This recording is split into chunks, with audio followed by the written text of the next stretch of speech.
रात के सन्नाटे में जब पुरानी यादें दस्तक देती हैं, तो बीते लम्हे फिर से जी उठते हैं। एक भूला बिसरा खत, अधूरी भावनाएं और एक ऐसा सवाल जो सालों बाद भी दिल में गूंजता है, अगर वो खत भेज देती तो क्या होता। आइए इस एहसास भरी कहानी को साथ में महसूस करें। रात का सन्नाटा कमरे में गूंज रहा था।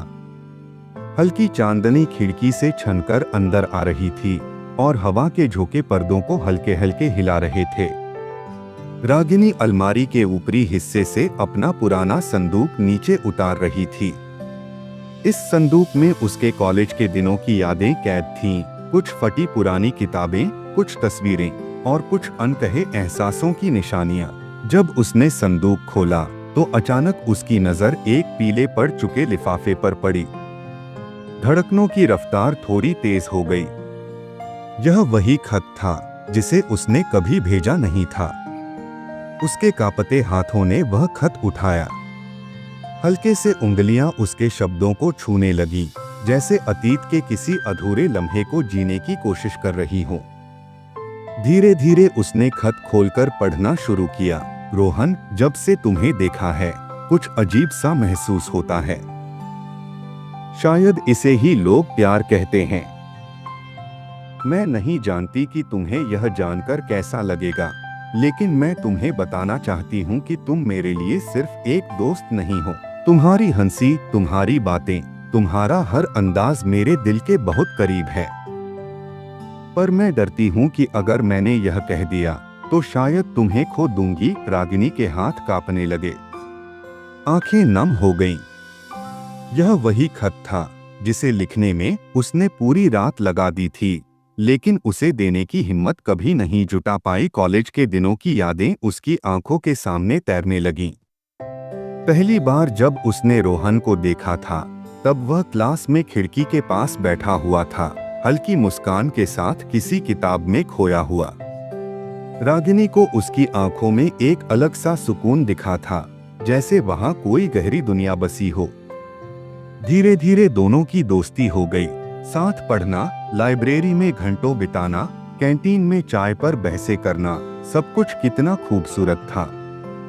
पर समय के साथ उसकी भावनाएं दोस्ती से आगे बढ़ने लगीं। वह चाहती थी कि रोहन भी उसकी भावनाओं को समझे, पर हर बार जब भी वह कुछ कहने की सोचती, कोई डर उसे रोक देता। कहीं यह दोस्ती टूट न जाए, कहीं रोहन उसे गलत न समझे। एक दिन उसने हिम्मत करके यह खत लिखा, पर इसे देने की हिम्मत कभी नहीं जुटा पाई। हर बार वह सोचती कि कल दूंगी, और हर बार वह कल कभी नहीं आया। कॉलेज खत्म हुआ और जिंदगी ने अपनी रफ्तार पकड़ ली। रोहन एक अच्छी नौकरी के लिए विदेश चला गया और रागिनी अपने शहर में रह गई। धीरे धीरे बातचीत कम होती गई और फिर एक दिन बिल्कुल खत्म हो गई। कई बार उसने सोचा कि रोहन को यह खत भेज दे, लेकिन अब समय बदल चुका था। आज इतने सालों बाद जब वह अपनी यादों के पिटारे को खोलकर बैठी थी, एक सवाल बार बार उसके मन में गूंज रहा था, अगर वह खत भेज देती तो क्या उसकी जिंदगी कुछ और होती? क्या रोहन भी उसे चाहता था? क्या उनकी कहानी अधूरी नहीं रहती? पर अब यह सब सोचने का कोई फायदा नहीं था। कुछ कहानियां ऐसी होती हैं जिन्हें चाहकर भी पूरा नहीं किया जा सकता। उन्होंने अपनी राहें चुन ली थीं और जिंदगी आगे बढ़ चुकी थी। रागिनी ने वह खत वापस संदूक में रखा, एक गहरी सांस ली और धीरे से मुस्कुरा दी। यह मुस्कान दर्द भरी थी, पर उसमें एक सुकून भी था। कुछ कहानियां अधूरी रहकर भी दिल के सबसे करीब होती हैं। रोहन अब कहाँ था यह उसे नहीं पता, लेकिन वह इतना जरूर जानती थी कि कहीं न कहीं, किसी न किसी मोड़ पर उसके दिल में भी यह सवाल कभी न कभी आया होगा, अगर वह खत भेज देती तो क्या होता? पर कुछ सवालों के जवाब जिंदगी कभी नहीं देती।